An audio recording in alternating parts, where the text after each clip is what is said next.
Increasingly clear comparisons are being drawn in the United States between the dangers of racial extremism and the danger of guns.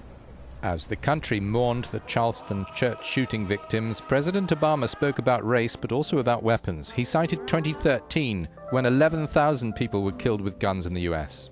You don't see murder on this kind of scale with this kind of frequency in any other advanced nation on earth.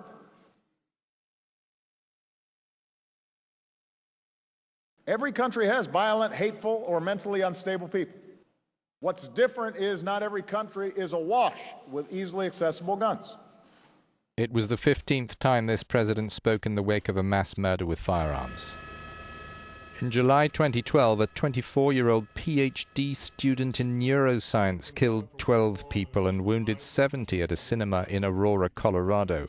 6 months later, a 20-year-old fatally shot 20 children and 6 adults at the Sandy Hook Elementary School in Newtown, Connecticut, then his mother at their home and himself. Obama signed a directive on the selling and possession of guns after that. We will make it easier to keep guns out of the hands of criminals by strengthening the background check system.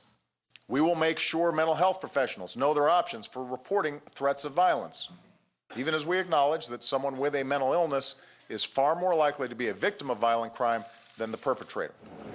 But the Republican-dominated Senate rejected the bipartisan plan. It fell 6 votes short of passing. Obama called it a shameful day in Washington. That was a victory for who? A victory for what, he asked. The National Rifle Association continued to warn that expanding background checks would be a first step towards federal confiscation of guns.